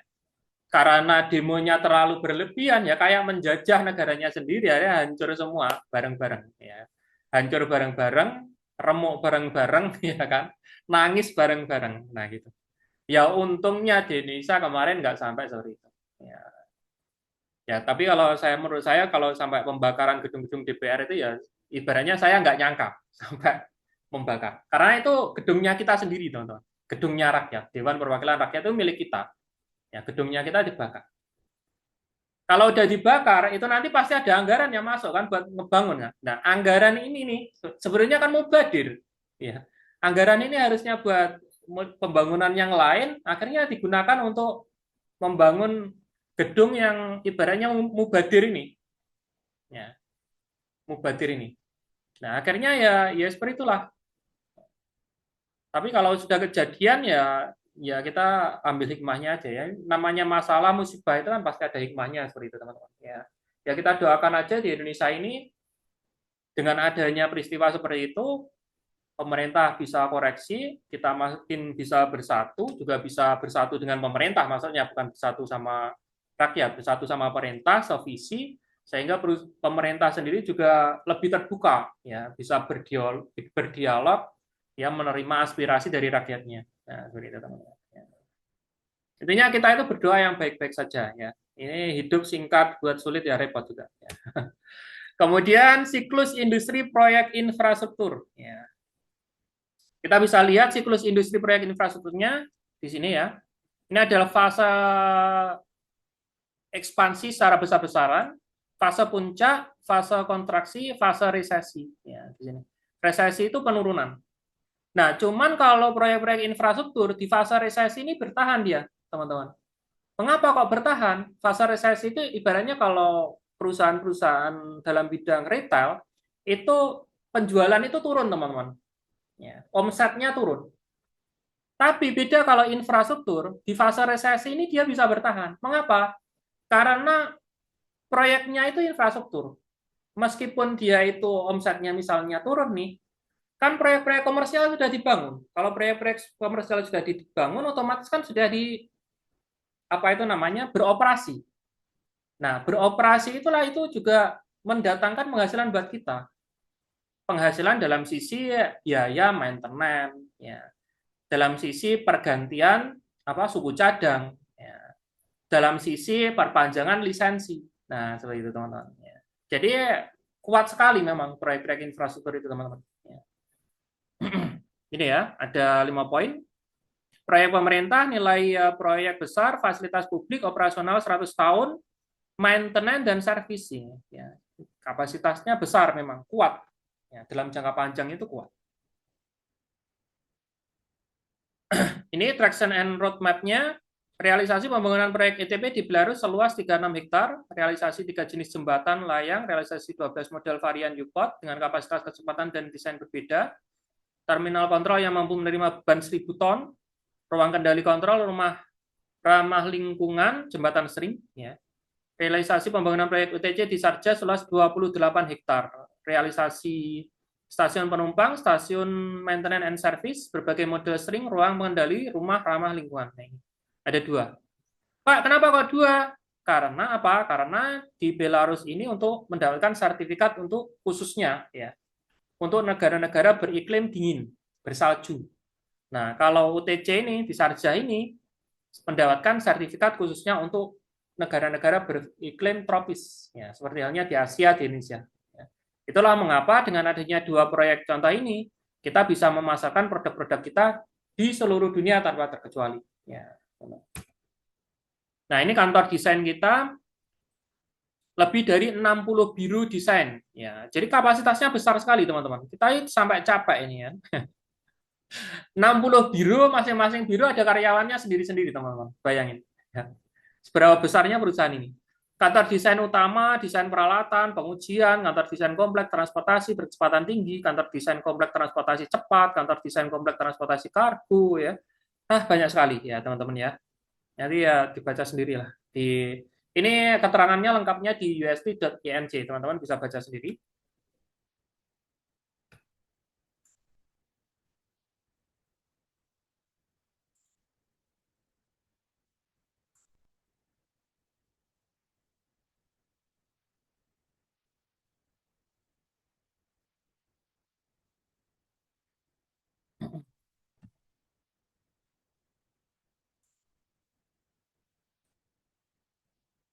Nah, begitulah ya teman-teman ya. Hari ini kita belajar tentang perusahaan startup ya, potensinya, bagaimana caranya mengambil peluang ya. Kemudian kita juga intinya banyak sekali belajar hal-hal baru pada malam hari ini dan juga contohnya di Uniski String Technologies Incorporation ya. Bagi teman-teman yang kepingin berkonsultasi ya lebih lanjut atau macam-macam, teman-teman bisa hubungi pengundang masing-masing ya. Kita buka sesi untuk diskusi atau tanya jawab mungkin ya 1-2 saja karena waktunya sudah larut ya teman-teman. Cukup sekian materi pada malam hari ini teman-teman. Semoga bermanfaat. Kita lanjut ke sesi tanya jawab.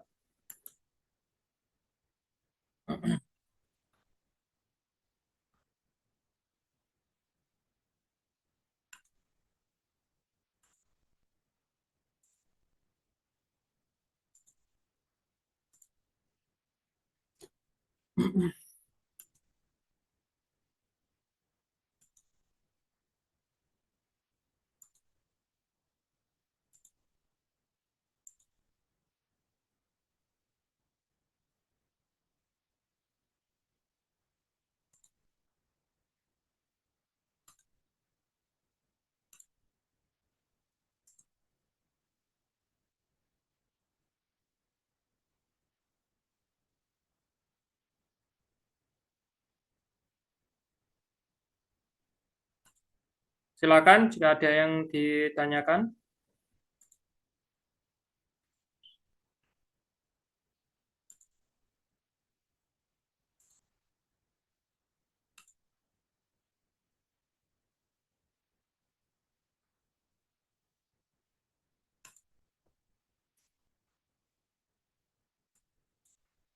Ini sudah saya unmute kok.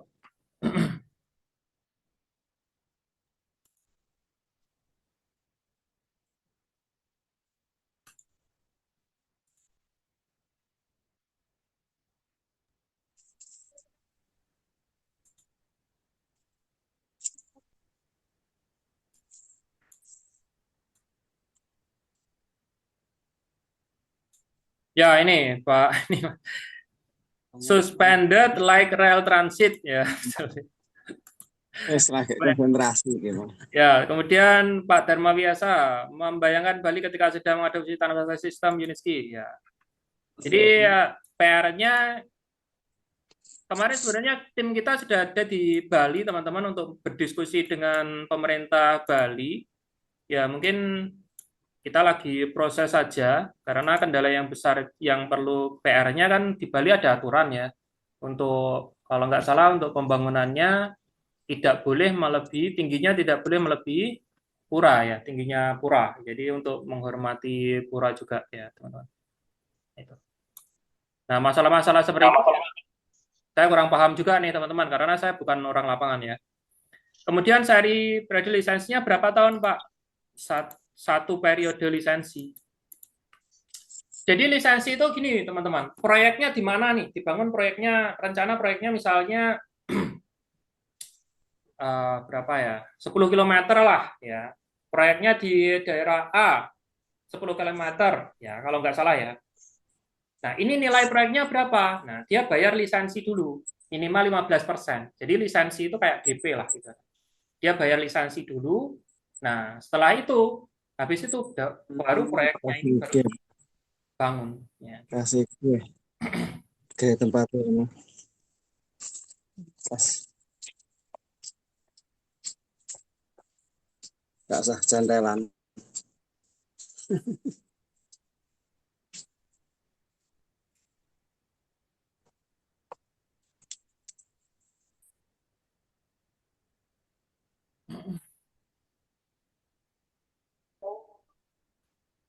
Oke, ada lagi teman-teman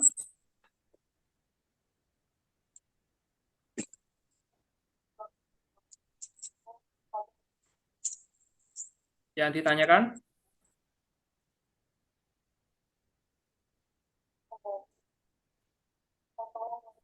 Assalamualaikum Mbak Juga. Waalaikumsalam warahmatullahi wabarakatuh, Pak Windu. Ya Pak Juga. Kalau melihat Belarus itu sekarang menjadi bukan lagi showroom ya, jadi sudah menjadi kawasan komersial produk USG. Nah itu Ya, tadi disebutkan dengan kilometernya itu bisa cuma biaya 10.000. Ya itu kan sekelasnya kan bahasa keuangannya kan rubel ya Pak. Kan ya, Rusia ya Pak ya. Jadi tentunya murah sekali. Itu menjadi satu perbandingan kereta cepat kita yang ada di Indonesia ini. Nah ya. itu bisa ada perkiraan berapa itu nanti kalau di Indonesia sampai jatuhnya eh, proyek itu ada di Indonesia. Ya contoh ini kan sudah ada pendekatan lobby-lobby dengan pemerintah daerah Bogor. Nah, ini kalau terrealisasi bisa murah itu. Ya, Begitu ya. kalau Pak. kalau tiket itu ya, kalau kan yang di Indonesia ini kebanyakan kan proyek-proyek pemerintah ya, teman-teman. Maksudnya proyek pemerintah itu proyek yang digunakan untuk publik, sarana publik, ya. Bukan untuk pariwisata secara ini kayak Belarus kan ada juga pariwisata ya, ataukah untuk perusahaan secara personal privat kebutuhan perusahaan. Kalau untuk publik ini jelas untuk tiketnya nanti disesuaikan dengan permintaan ya pemerintah ya investor ya seperti itu.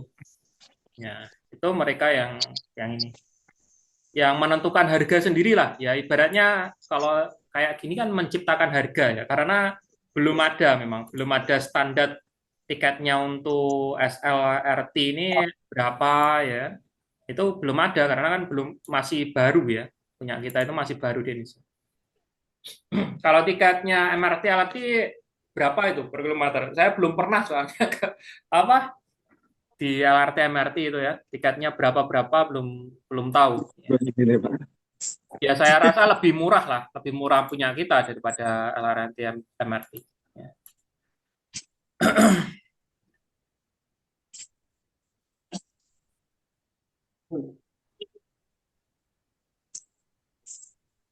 Baik, Pak. Terima kasih, Pak. Ya, ya Pak Windu. Nah, teman-teman, apakah di Indonesia ini sudah apa itu namanya sudah deal proyeknya? Ya. Jadi gini teman-teman, ya teman-teman perlu pahami lagi ya, perlu pahami lagi ya, tiga komponen. Ya. Tiga komponen besar terrealisasinya sebuah proyek, khususnya di wilayah Indonesia yang kemarin juga sempat saya singgung ya. Yaitu yang pertama dari sisi perusahaan produsen, ya. Dalam hal ini Unisys Technologies Incorporation, ya. Dia produknya sudah siap apa belum, tenaga kerjanya untuk merealisasikan proyeknya sudah siap apa belum, ya. Sertifikatnya untuk perizinan macam-macam sudah siap apa belum. Ini perusahaan ini sudah siap beres ready, ya kan? Semuanya udah ready. Nah, kemudian yang kedua, komponen yang kedua ini dalam sisi pemerintahannya, ya. Dalam sisi pemerintahan atau dalam sisi konsumen, bisa pemerintahan, bisa swasta, ya. Karena kan produk kita kan tidak hanya melayani kebutuhan dalam skala negara, pemerintahan, tapi kan juga skala kecil kan juga bisa, ya. Misalnya untuk pertambangan, ya, ataukah untuk pengiriman bahan baku ke pabrik tempat produksi bagi perusahaan, ya, bagi perusahaan itu juga bisa, ya kan. Nah, ini dalam sisi kalau misalnya dalam sisi pemerintahannya, ya, ini regulasi, ya. Regulasi yang dimaksud di sini itu kan pemerintah kan juga lihat nih. Ini kalau dibangun di sini ini layak apa enggak? Nah, ini makanya disebut studi kelayakan. Dihitung dulu lewatnya jalurnya mana nih, ya. Nanti kalau misalnya pembangunannya ini nanti kan kalau punya kita itu kan tiang pancang gitu kan, kayak tiang pancang ditancapkan seperti itu kan. Nah, itu ini nancepinnya di mana saja titiknya. Ini perlu penelitian loh. Enggak syukur nancepin loh. Rumahnya orang ditancepin, misalnya ada rumahnya teman di situ, depan rumah ditancepin apa itu tiang pancang itu ya ngamuk-ngamuk keluar nggak bisa keluar gitu. Jadi ini ada studi ya. Studi ini disebut studi kelayakan. Ini nanti jalurnya lewatnya mana, nancepinnya tiangnya itu di mana, ya. Berapa anggarannya, nilainya berapa ini. Nah, ini regulasinya gimana, izinnya itu bagaimana, ya, gitu. Nah, seperti itu teman-teman, regulasi. Nah, di dalam regulasi ini dalam skala global umum, Indonesia itu sudah open karena kita sudah diakui menjadi bagiannya Direktorat Perkeretaapian Indonesia. Ya, itu yang mengatasi pembangunan, realisasi pembangunan seluruh sistem yang sifatnya menyamai perkeretaapian, termasuk LRT, MRT, ya, punya kita LRT, ya kan. Seperti itu teman-teman. Di dalam regulasi secara umum itu udah disetujui, udah open, negara kita itu udah open, monggo silahkan bangun di mana-mana. Ya. Tapi pada saat realisasikan ini kan perlu itu tadi, ya, studinya itu tadi, studi kelayakan itu tadi. Ya. Nah, ketika itu beres, ya, ketika itu beres, yang ketiga butuh yang ketiga, karena di Indonesia itu ya, di Indonesia itu Bapak Presiden Prabowo untuk pembangunan perkeretaapian itu tidak menggunakan APBN dan APBD. Ya, jadi pakai dana investor. Ya. Ketiga ini pendana investor. Nah, investor ini semua kita sudah punya investor ini siap ready, ya, dananya sudah siap. Ya. Terus Pak pembangunannya gimana ya? Pembangunannya otomatis kan menunggu ini studi kelayakannya ini, ya. Perusahaannya sudah siap, uangnya sudah ada, ya. Tinggal nunggu studi kelayakan. Ini nanti pembangunannya di mana, ya kan? Kemudian ya pembangunannya di mana, apa itu namanya, tiang-tiang pancangnya ini ditancepin di mana. Nah, seperti itu teman-teman. Ya. Kalau studi kelayakannya ini udah beres nih, ya mungkin studi kelayakan ini ya butuh berapa bulan itu tergantung pemerintah. Ya, kita ibaratnya perusahaan itu ya perusahaan produsen itu hanya sebagai pendamping, maksudnya yang diperlukan berapa meter ini apa itu namanya tiang tancapnya ini berapa meter, tanahnya yang teksturnya yang bagaimana, kemudian untuk apa itu namanya sekelilingnya ya itu butuh berapa meter. Nah seperti itu. Jadi kayak uh, indikasi ya persyaratan-persyaratan seperti itu, dasar-dasarnya seperti itu nanti diaplikasikan, dipelajari sama pemerintah ya, sama Kemenhub. Oh perusahaan ini butuh yang lahan yang sekian, oh gini-gini dipelajari, oh ini nanti didiskusikan sama bagian desainnya. Ini nanti dibangun lewatnya ini, ya titiknya tiang pancang di sini, stasiunnya di sini, nah seperti itu. Itu namanya studi kelayakan. Nah, kalau studi kelayakannya sudah selesai, baru pembangunan. Gitu. Nah, pembangunan ini pun nggak harus langsung pembangunan majebret, itu juga enggak. Jadi pembangunan ini juga melibatkan yang jelas kalau pembangunan itu kan ibaratnya ada barang-barang berat yang didatangkan kan. Nggak mungkin pembangunan jepret langsung jadi kan nggak mungkin kan. Ya, pembangunan itu ada barang-barang berat nih buat ngangkut apa itu stringnya, buat ngangkut tiang pancangnya kan gitu. Nah, pembangunannya ini kan juga perlu jadwal. Nah, jadwal ibaratnya ini nanti kalau mengganggu jalan raya, mana nih lewatnya, ya kan? Jalan raya mana nih yang ibaratnya di stop pada jadwal segini, biar buat ini pembangunannya ini kan seperti itu.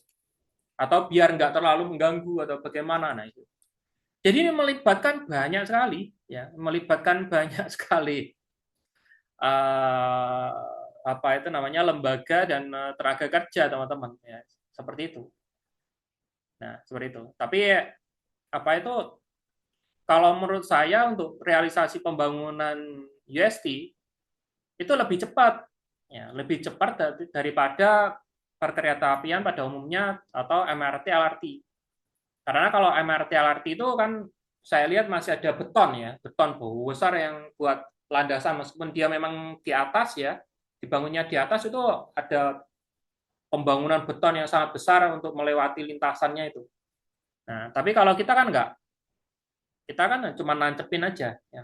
Nancepin tiang pancangnya saja, mungkin di situ ada fondasi kecil gitu kan, sedikit tapi kuat gitu kan.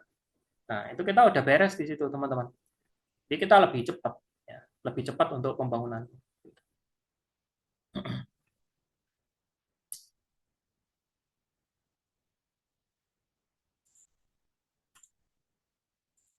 Oke, ada lagi teman-teman? Ditanyakan?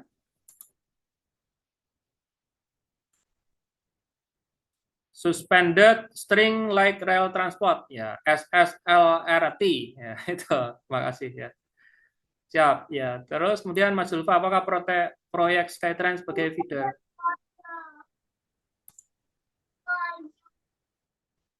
Lebak Bulus, Serpong, dan Cibubur, Harjamukti, apakah sudah fix atau baru presentasi? Ini sudah fix, teman-teman. Harjamukti, Mekarsari itu yang milik kita. Ya, kalau Serpong, Cibubur itu milik perusahaan lain. Ini sudah fix ini. Nah, kemungkinan akhir tahun ini sudah apa itu namanya studi kelayakannya sudah selesai. Ya perkiraan ya tahun depan lah mulai pembangunan teman-teman. Perkiraan tahun depan. Ya Bogor itu nanti ya jelas studi kelayakan juga mana-mana lewatnya pembangunannya mana gitu. Ya itu tadi karena pendanaannya investornya sudah ready teman-teman. Ya. Kalau pemerintah sendiri santai, pemerintah senang malah. Ya. Siapa yang nggak senang punya fasilitas baru lebih canggih, ya kan? Tinggal ngurus regulasi kok, gratisan kok. Terus Jika ada keuntungan dapat bagi hasil. Kayak Bandar Lampung kemarin saya baca-baca itu 50-50 teman-teman. Ya. Bandar Lampung itu 50-50 bagi hasilnya. 50% untuk investor, 50% untuk Pemdanya Bandar Lampung. Ya. Cari aja beritanya. Ya, ada ketemu. Saya baca kemarin. Ya. Dia senang lah pemerintah. Senang. Jos, mantap. Mekarsari 5 km ya. Mekarsari Harja Mukti itu kalau jaraknya nih teman-teman untuk feeder itu sekitar 15 sampai 20 km teman-teman. Ya, perkiranya. Nah, info-info semacam ini nih teman-teman, itu hanya diberikan oleh orang dalam. Nah, kalau kita nggak punya orang dalam ya nggak bisa. Ada kemarin juga yang menanyakannya sama chat GPT kan, sama AI. Iya memang AI itu cerdas teman-teman, tapi dia nggak cerdas kalau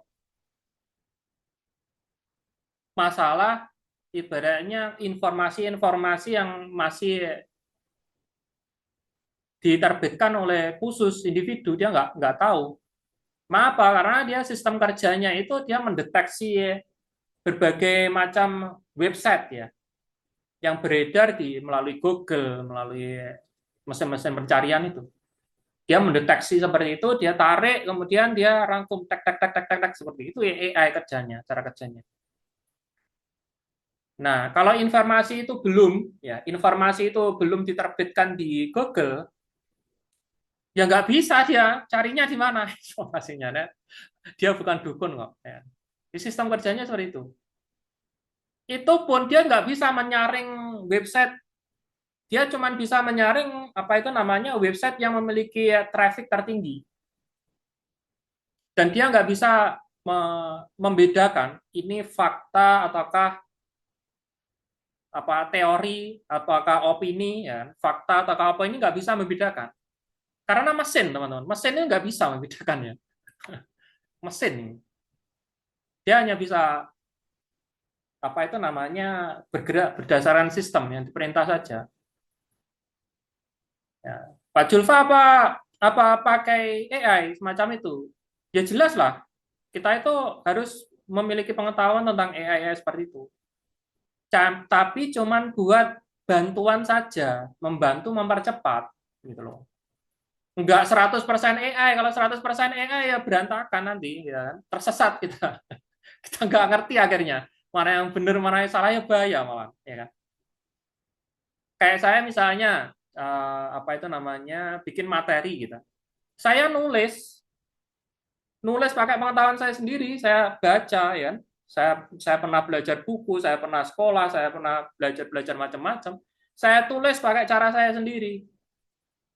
Nah, tapi cuman tulisan saya ini kan kadang komanya, kadang susunan bahasanya itu kan. Apalagi kalau saya lagi pusing ya kan, butuh paracetamol, kena hujan itu kan. Itu tulisan saya itu kan bisa bisa berantakan kan. Nah, tulisan saya ini ya kan, artikel-artikel saya ini di copy, di paste, dikasih tugas AI buat apa? Memperbaiki jika ada salah penulisan. Ya, memperbaiki. Ya, ya perannya AI ya semacam itu. Tapi kalau kita 100% mempercayakan ke AI, tanya, ya tersesat dong.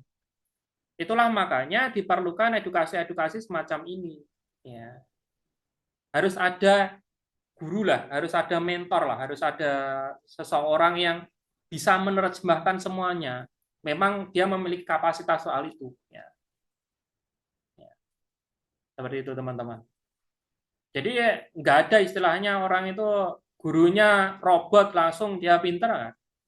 Ya memang ada sih, tapi masih lebih canggih sama orang yang memang gurunya benar-benar manusia, teman-teman.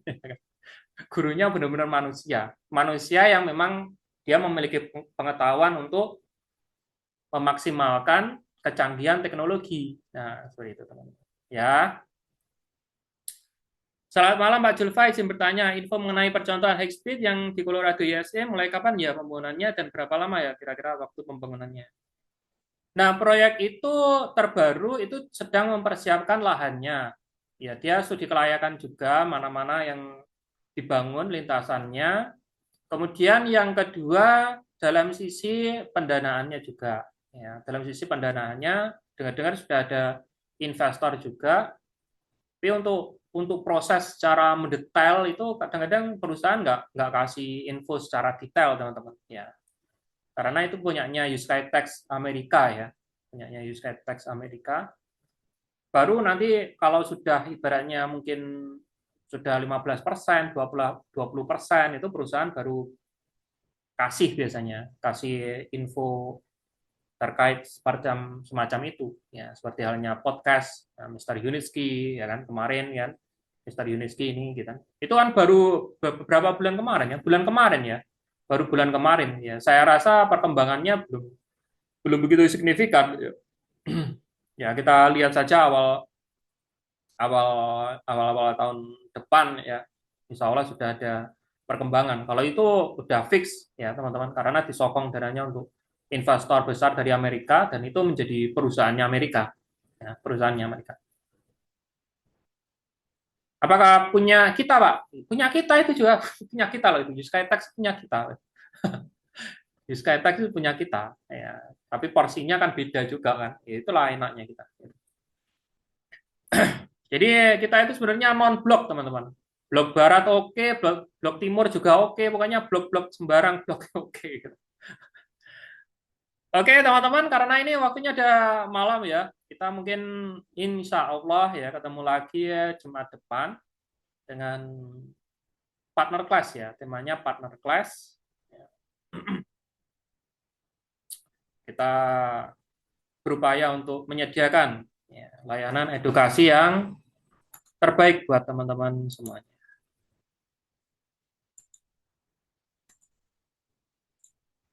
Oke, terima kasih teman-teman kebersamaannya. Mohon maaf jika ada kesalahan kata ya. Cukup sekian. Semoga malam hari ini menjadi malam yang berkah bagi teman-teman yang mungkin diuji sakit, semoga segera disembuhkan.